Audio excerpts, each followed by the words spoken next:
हुआ है। और ऐसे काफी सारे क्वेश्चंस हैं जो अभी हाल फिलहाल के सालों में आ रहे हैं, जिसमें नंबर ऑफ फंक्शंस निकालने होते हैं। आपको कंडीशन दे दी जाती है कि एफ एक्स कोई फंक्शन है जो कि ये चीज सेटिस्फाई कर रहा है, तो find number of such functions. ठीक है, तो इस तरह के क्वेश्चंस काफी ज्यादा परेशान करते हैं। तो ये वाला क्वेश्चन हम डिस्कस करते हैं। तो इस क्वेश्चन में हमारे पास लिखा हुआ है कि there is a set S 1 2 3 4 5 6 7, ये यहाँ पर 7 एलिमेंट्स हैं। तो एक फंक्शन है जो कि सेट एस से एस डिफाइंड है such that F of M N equals F of M into F of N. ठीक है, आपको ध्यान रखना है कि इनपुट भी इन्हीं में से होना चाहिए और आउटपुट भी इन्हीं में से होना चाहिए। तो for every set M N belongs to this, find total number of such functions. तो ऐसे कितने क्वेश्चन फंक्शंस पॉसिबल हैं वो सारे हमें निकालने हैं। तो सबसे पहले क्या करेंगे, आप लोगों ने फंक्शनल इक्वेशंस पढ़ी हुई हैं, ठीक है, लेकिन यहां पर कंस्ट्रेंट क्या है कि आपके पास यही कुछ इनपुट्स हैं जो आप डाल सकते हो। तो यहां पर पहले सबसे हम लिख लेते हैं एफ ऑफ एम एन,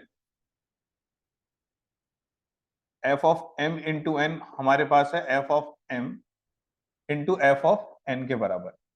ठीक है, इसमें हम क्या कर सकते हैं, एम की वैल्यू जो भी दी हुई है डाल सकते हैं, एन की वैल्यू डाल सकते हैं। ठीक है, तो सबसे पहले हम लोग ट्राई करते हैं कि हम किसी भी एक को 1 रख लेते हैं।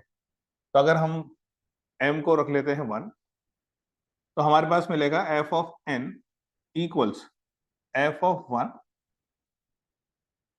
Into F of n। ठीक है, अब यहां से हमारे पास क्या इंफॉर्मेशन मिलेगी, आप अगर ध्यान से देखोगे तो डायरेक्टली अभी आप ये कह सकते हो कि अच्छा f ऑफ 1 अगर 1 हो गया तो यहाँ पर भी f ऑफ n आएगा, यहाँ पे भी f ऑफ n आएगा, तो दोनों क्या हो जाएंगे, बराबर। लेकिन उसके साथ आपको ये भी सोचना चाहिए कि f ऑफ n क्या हो सकता है, 0 भी हो सकता है। तो f ऑफ n अगर 0 हो गया तो दोनों फिर भी बराबर हो जाएंगे। लेकिन क्या 0 हमारे कोडोमेन में लाई कर रहा है, नहीं कर रहा। That is why we will reject F of N equal 0। ठीक है, तो एफ ऑफ एन इक्वल 0 वहां पर नहीं होगा। तो इसलिए सबसे पहले आप यहाँ पे तो ये लिख लोगे कि एफ ऑफ एन क्या नहीं होना चाहिए, 0 नहीं होना चाहिए, F of N should not be equal to 0। तो आपके पास एक ही सॉल्यूशन बचा यहाँ पर कि एफ ऑफ 1 क्या होगा, 1 के बराबर। तो एफ ऑफ 1 क्या है हमारे पास, 1। तो एक ही सबसे पहले एक चीज आ गई कि एफ ऑफ 1 हमेशा क्या होगा, जितने भी हमारे पास फंक्शंस हैं इस टाइप के, एफ ऑफ 1 हमेशा क्या होने वाला है, 1 ही होने वाला है। अब यहां से हम स्टार्ट कर सकते हैं। और एक और चीज आपको ध्यान देनी है कि ये जो एफ ऑफ एम एन है, मतलब ये जो लेफ्ट हैंड साइड में जो भी क्वांटिटी लाई कर रही है उसकी वैल्यू 1 2 3 4 5 6 7 में से ही हो सकती है। इसका मतलब इन दोनों का जो प्रोडक्ट है वो इन्हीं में से आना चाहिए। मतलब आप ऐसा नहीं कर सकते कि अगर एफ ऑफ एम आपने 5 हो गया, या यहाँ पर एफ ऑफ एन मान लेते हैं 6 हो गया, तो 5 इंटू 6 क्या हो गया, बियॉन्ड 7। तो आप वैल्यूज उसी तरह से रखोगे और आपको कंस्टेंट भी अब पता चल गया। ठीक है, तो अब यहां पर आगे आकर के आप कुछ भी वैल्यू देख सकते हो, जैसे मान लेते हैं 4 है, तो एफ ऑफ 4, तो आप कह सकते हो कि अच्छा ये 2 हो गया और ये 2 हो गया, तो हमारे पास क्या मिल जाएगा, एफ ऑफ 4 मिलेगा। तो आप एफ ऑफ 4 को ऐसे लिख सकते हैं, F of 2 into 2 which is 4। और हमारे पास इक्वेशन ऑलरेडी है, तो हम F of 2 into F of 2 इसको लिख लेते हैं। ठीक है, तो अब आपको एक चीज पता चलेगी, अब आपको हर स्टेप में बस थोड़ा सा ऑब्जर्वेशन चाहिए। F of 2 into F of 2 मतलब क्या है इसका, एफ ऑफ 2 भी इन्हीं में से कुछ होगा और ये दूसरा वाला ऑफकोर्स इन्हीं में से कुछ होगा। तो इसका मतलब ये जो क्वांटिटी है एफ ऑफ 4, ये क्या होना चाहिए, स्क्वायर होना चाहिए किसी एक चीज का जो इसमें प्रेजेंट है। तो आप ध्यान से अगर देखोगे तो एफ ऑफ 2 जो है, अगर यहां पर क्या होगा, F of 2 into F of 2, तो ये कहानी क्या होनी चाहिए, किसी का स्क्वायर, दिस इंटू दिस क्या हुआ, ये आप इसको लिख लो, दिस इज एफ ऑफ 2 का स्क्वायर। ठीक है, तो अब ये देखो कौन कौन सा यहाँ पे स्क्वायर प्रेजेंट है, आप ये देख सकते हो। 1 का स्क्वायर 1 प्रेजेंट है, 2 का स्क्वायर 4 प्रेजेंट है, लेकिन बाकी किसी का प्रेजेंट नहीं है। तो इसका मतलब there is only one possibility, और रादर टू पॉसिबिलिटीज, जिसमें आप एफ ऑफ 4 को क्या ले सकते हो, you can take F of 4 S, या तो 1 हो सकता है, ठीक है, और बेसिकली एफ ऑफ 2 को क्या ले सकते हो, या तो 1 होगा या सिर्फ 2। तो एफ ऑफ 4 कितना हो जाएगा, 4, क्योंकि वही स्क्वायर्स प्रेजेंट हैं। तो अगर एफ ऑफ 4 1 हो गया तो एफ ऑफ 2 भी 1 होगा। अगर एफ ऑफ 4 4 हुआ तो एफ ऑफ 2 क्या हुआ होगा, 2 हुआ होगा। तो यहां से हमारे पास और कंस्टेंट्स आ गए। तो now we are coming very close कि ये फंक्शन क्या बनने वाला है और क्या कितने फंक्शन बनने वाले हैं। तो अगर यहां पर आप केसेस लीजिए, अब पहला केस लेते हैं जिसमें एफ ऑफ 4 हमारे पास क्या आ गया, 1। और वो कब आएगा, जब एफ ऑफ टू क्या होगा, 1।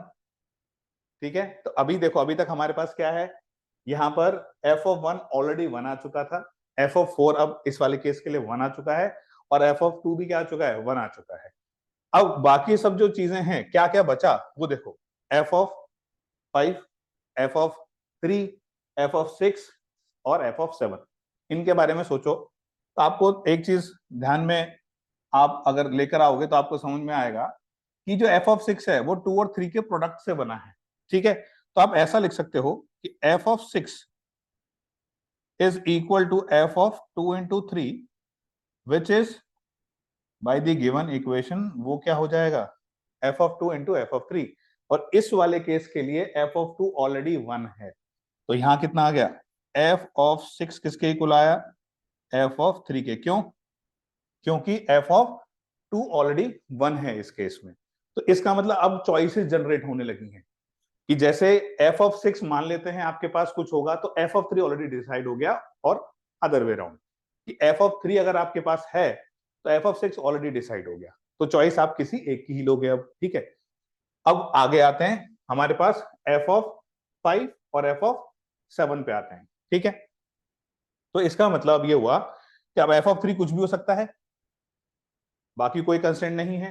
एफ ऑफ 7 की बात करते हैं, तो एफ ऑफ 7 में अगर हम इसमें सब्स्टिट्यूट करते हैं, देखो तो एफ ऑफ 7 आप बनाओगे कैसे, m इंटू एन में 1 इंटू 7 करोगे, तो एफ ऑफ 1 हुआ इंटू एफ ऑफ 7 हुआ, आएगा तो यहां से F of 7 equal to F of 7। ठीक है, लेकिन आप अगर सोचो तो इसका मतलब ये है आप एफ ऑफ 7 को इनमें से कोई भी वैल्यू दे सकते हो, देयर इज नो कंस्ट्रेंट, क्योंकि कंस्ट्रेंट जो थे सारे हमने निकाल लिए हैं for case 1, F of 6 F of 3 के बराबर होना चाहिए। ठीक है, तो आप अगर थोड़ा सा सोचोगे तो आपको फर्स्ट केस का आंसर मिल चुका होगा। ठीक है, जैसे कि यहां पर तो एफ ऑफ 7 के पास कोई कंस्ट्रेंट नहीं है, सिमिलरली एफ ऑफ 5 के पास कोई कंस्ट्रेंट नहीं है। अब एफ ऑफ 3 और एफ ऑफ 6 में से आप एक ही ले सकते हो, क्योंकि अगर 3 आ गया तो एफ ऑफ 6 ऑटोमेटिकली वही हो जाएगा। मान लेते हैं एफ ऑफ 3 की वैल्यू आई 7, तो एफ ऑफ 6 ऑलरेडी क्या हो गया, 7 हो गया, तो उसके चॉइसेस की हमको जरूरत नहीं है। तो इसका मतलब क्या हुआ, ये तीनों इन सातों में से कोई भी वैल्यूज ले सकते हैं, तो इनकी चॉइसेस क्या होगी तीनों की, it can take any of the 7 values and it can also take any of the 7 values and it can also take any of the 7 values। ये सातों में से कोई भी वैल्यूज ले सकते हैं तीनों। तो इसका मतलब फर्स्ट केस के लिए क्या होगा, 7 क्यूब विच इज 343। तो ऐसे ही सेकंड केस के लिए भी आप जनरेट करोगे। ठीक है, आप अपने आप ट्राई कर सकते हो सेकंड केस के लिए कि सेकंड केस होगा क्या, एफ ऑफ 4 कितना है, 1, एफ ऑफ 4 को आप क्या मान लो, 4, तो ये आपको कौन सा केस हो जाएगा, सेकंड केस। तो सेकंड वाले केस में हमने ये देखा कि एफ ऑफ 4 हमारे लिए 4 हो गया, तो ऑटोमेटिकली हमारे पास, आपको पता है 4 कब आया होगा, जब एफ ऑफ 2 2 था, तो अब सेकंड केस भी ऐसे ही स्टार्ट हो गया। ठीक है, एफ ऑफ 4 4 है, एफ ऑफ 2 2 है, और एफ ऑफ 1 तो सबके लिए ही 1 था स्टार्टिंग में ही। ठीक है, अब फिर से आप कंस्टेंट्स बिल्कुल एकदम सेम तरह से करना है, आप अप्लाई करोगे तो चीजें बनती जाएंगी। सेम एफ ऑफ 6 क्योंकि यही प्रोडक्ट वाला बन रहा है, तो इसी को दोबारा करो। एफ ऑफ 6 आपके पास आया F of 2 into F of 3, F of 2 कितना है, 2 है, तो 2 टाइम्स एफ ऑफ 3। ठीक है, फिर से अगर आप ये कहोगे अच्छा ठीक है अब तो कंस्टेंट आ गया, एफ ऑफ 3 जो होगा अकॉर्डिंगली एफ ऑफ 6 हो जाएगा, ऑफ कोर्स। लेकिन एक और मजे की बात यहाँ पे क्या है कि एफ ऑफ 3 आप सारी की सारी वैल्यूज नहीं ले सकता है। आप अगर कहो कि सर ये तो अब सारी वैल्यू ले सकता है, नहीं ले सकता, ऑफ कोर्स नहीं ले सकता है। मान लो एफ ऑफ 3 आपने 7 कर दिया, तो ये क्या हो जाएगा, 7 इंटू 2 14। एफ ऑफ 6 कभी 14 हो पाएगा, कभी नहीं हो पाएगा, कोडोमेन में ही नहीं है। ये बात समझ में आ रही है, तो इसका मतलब इसके पास कंस्ट्रेंट्स हैं। तो एफ ऑफ 3 आपके लिए क्या क्या हो सकता है, एफ ऑफ 3 आपके लिए 1 हो सकता है। ठीक है, सिर्फ और सिर्फ हम एफ ऑफ 3 की बात कर रहे हैं, और या 2 हो सकता है या 3 हो सकता है। 3 इंटू 2 6, अगर 4 भी हो गया तो 4 इंटू 2 कितना होगा, 8। तो एफ ऑफ 3 के पास कितनी चॉइसेस आ चुकी हैं अब, ये एफ ऑफ 3 की बात हो रही थी, तो एफ ऑफ 3 के पास नाउ देयर आर 3 चॉइसेस। ठीक है, लेकिन अगेन एफ ऑफ 5 और एफ ऑफ 7 कोई रेस्ट्रिक्शन नहीं है, 7 into 7, ठीक है। और यहाँ पे हम ये लिख लेते हैं एफ ऑफ थ्री के पास नाउ देयर आर 3 चॉइसेस, ठीक है। 7 to 3 21 और इंटू 7 147। तो यही दो केस है हमारे पास। तो आपको पता है अब क्या करना है। पहले वाले केस का उत्तर ये है, दूसरे वाले केस का उत्तर ये है। तो finally total number of functions हमारे पास कितने आ गए? तो नंबर ऑफ सच फंक्शंस, इनको हम ऐड कर लेंगे। 343 प्लस 147, तो ये आ जाएगा आपके पास 490, ठीक है। तो ये आ गया हमारे पास 490। इतने फंक्शंस होंगे पॉसिबल। तो ऐसे आपके पास और भी आपको दिखाई देंगे सवाल। अभी आने वाले पेपर में भी चांसेस हैं जो 2024 में होने वाला है, और जो पहले आ चुके हैं, यही सवालों में ही फंक्शन में बच्चों ने काफी ज्यादा स्ट्रगल किया है फंक्शन पढ़ने के बाद भी। और इस साल हो सकता है कि फंक्शन में थोड़े ज्यादा क्वेश्चन आए। आपको पता है जेईई मेन में 3D पहले बहुत आता था, उस पर सिलेबस रिड्यूस हो गया है, तो कहीं ना कहीं तो उसको हमको लगाना पड़ेगा, कहीं ना कहीं क्वेश्चन इंक्रीज करने पड़ेंगे।